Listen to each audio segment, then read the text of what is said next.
It's Luke Howard Live!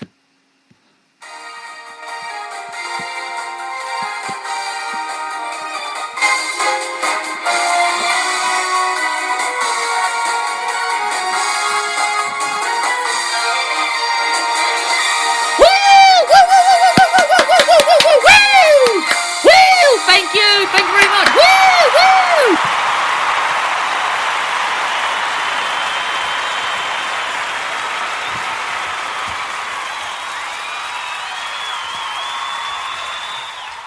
Hello everybody, how lovely to have your company today. Welcome to a brand new week of the one and the only show, the fantastic show, Britain's brightest, best radio show. I'm Luke Howard, and of course we've changed the name. The show's had gone back to just Luke Howard Live, and for now we're only going to be on 4 days a week. That's Monday to Friday. Sorry, not Monday to Friday, Monday to Thursday.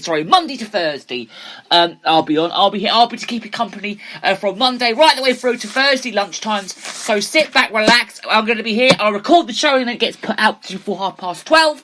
And so sit back, relax, make yourself some lunch, of course, cup of tea, whatever you're doing, and lots of things to look forward to on Britain's brightest, best show. Oh, what have you got on this show? I hear you cry. Look, I can hear people thinking, what have you got coming up on this show? We talk everything on this show, from news to entertainment, topical discussions, interviewing my best mate Michael. He's going to be on today, and I'm actually thinking about him presenting on Fridays, which would be much. I have to ask him first and see what he says. What I could do is I could do Monday to Thursday, and he could do Friday. You see, so we'll see what we can do about that. But he's going to come on today's show, which is absolutely brilliant. So I'll be interviewing him on the show in a little bit. He's going to be talking lots of other things on the show, lots of other things to look forward to this week as well. I'm only going to be here Monday to Thursday from now on until mid-March. I'm sure you all saw what I put on the Instagram page yesterday. Yeah, so Monday to Thursday, and then hopefully on a Friday, I'm hoping that Michael's going to be presenting the show for me. I'm going to have to ask him first. If he can't, then we'll just have to put the show off air for a long weekend and then back on the Monday. But if he can, I'm sure he can, because he's very into going anything. He's going to be doing a Friday slot, hopefully. I'm going to get him to do the Friday shows. He could do on Fridays, and then so he could do that for me on a Friday, and I could do me Monday to Thursday for now, and we'll see how we go until mid-March. And then after that, it will, if we all go back to normal, then in mid-March, I'm going to be going back to Saturdays, so that's 10 till 10:45 live. Woo! So we got fantastic things, of course. I mean, I loved doing 6 days a week. I loved it, but now I've been told I have to only do 4 days a week, which is great, which is good, but which is something different as well, something new. So and it also gives me a well-deserved long weekend break, which is also very, very nice. It's also someone's special birthday this week. Ooh, someone's birthday. Whose birthday is that? I hear you cry. I don't know whose birthday it might be. Whose birthday is it? Oh, I don't know. On Wednesday, it's someone's birthday, but whose birthday is it? Whose birthday is it? It's me, Luke Howard, the one and the only. We're going to have a fantastic show lined up. There's going to be all great stuff. Michael's going to be here. We're going to have a birthday bash-up party, as I like to call it. My birthday bash-up, which is going to be amazing. Other good news, I've got some fantastic news. I haven't only got to go for the COVID jab. I'm having my COVID jab this week. And funny enough, I'm having my first one on my very birthday, funny enough. Now, I've never actually had a jab on my birthday before, so I'm having my COVID jab this Wednesday afternoon, so I will talk a little bit about that on Thursday's show about it all, and I'll tell you about it, how it actually went, because I'm actually having my first jab, so I'm going to talk a little bit about that on Thursday on the show, so I can talk a little bit more about that and see how we go, because I would actually like to get football, because I'm actually going to see how it feels. I mean, my nan and granddad had it, so because my mum, right, my mum, she's a carer for me, so we thought, my mum said, my sister and her were having a conversation the other day. Okay, they were having a conversation the other day, and my sister's friend's mum is a carer, and she was having it done. And not carer, but she's to do with her mum and dad or something. So she said, "Oh, why don't you ring them up, mum, and see if you can get it?" And they said to her, "Oh, you can have it done 3 weeks' time." To my mum, she phoned her mum and said, "Absolutely fine, you can have it done because she's a carer to me, so she can have it done in 3 weeks." Anyway, so this morning, me and mum was sitting. When I came into the studio, my mum came up to me and said, "Luke, do you think I should phone the doctors up to see if you can get it done as well?" And I said, "That's a very good idea, mum. What do you think of that? What do you think of that?" And she said, "Oh, I'll phone them up." So she phoned them up, and they said, "I can have it done as well." Oh, this Wednesday! Blimey, it just comes straight through there, doesn't it? Straight in. Absolutely amazing. NHS are fantastic, and I take my hat off to the NHS. They're absolutely amazing. So I can have it done on Wednesday afternoon. So I'm having mine on Wednesday afternoon at the Drill Hall in Ware, which isn't far from down the road from here. So I'll be going down there to have mine done there, which is amazing. So I'm very happy there to actually have it done. And I thought I'd tell everyone out there that I'm having my COVID jab on Wednesday this week, on my birthday, on my very, very birthday. I've never actually had a jab on my birthday, but it's going to be even exciting. So that sounds amazing. So I'll let you all know about that on Thursday's show. And another thing is the weather forecast. Are you seeing the weather forecast, people? Have you seen it? It is absolutely bucking it down with snow out there. It's going to be snowing for the next couple of days. So we'll talk, I think, a little bit more about snow, because I want to talk about the UK weather later on. The storm. It's called Storm Darcy is the name of it. So we'll talk a little bit about that on the show later on. It looks very good fun. I mean, I stood outside in my garden yesterday, and I watched the snow last night, and I watched the snow come down. And so it's really, really good. So I'm going to go out there and have a little look at that. And another piece of good news is, people, is that my mum's best mate Jane, she lives in Spain, but she's got a caravan over here in England. So it sounds like we're going to have lots of great holidays over here in the UK, which sounds incredible. Okay, so let's kickstart with what's in the news today. And I do actually want to talk about the public that can have confidence in UK's vaccines, Nadine Zellerly. And he also said that the public can have confidence in UK's COVID vaccines despite concerns. It's to do with the Oxford AstraZeneca jabs. I mean, I'm actually looking forward to lots of great news here, really, to be honest with you. Hang on a minute, play some music. We've got Stop to the Top, Shout to the Top, and then after that, hang on a minute, people. I'm just going to pop downstairs, bear with. Talk amongst yourselves.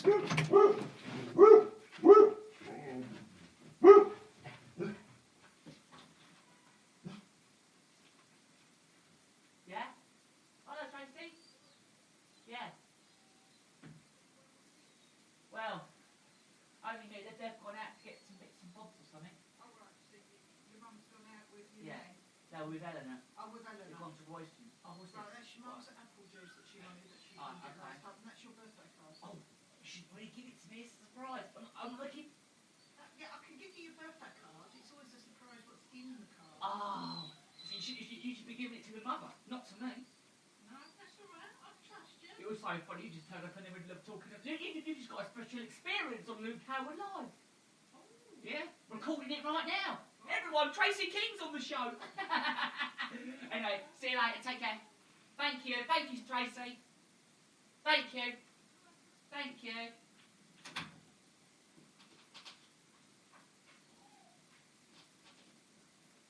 We just had a special appearance. It is Tracy King was live on the show. Yes, she's my mum's friend / next door neighbour. She just popped a birthday card through the door for me. Well, that was a very surprise experience on the show. A surprise guest was Tracy King. She popped by to drop some apple juice off for my mum and a birthday card for me as well. So it was nice to see her. Anyway, back to the show. Well, I never knew that was going to happen.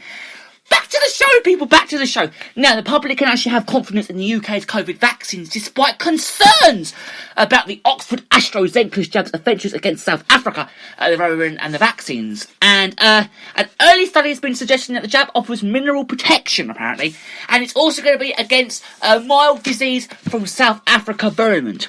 Now, okay. Well, sorry, I didn't mean to put the music on there. We'll put music on later on in the show.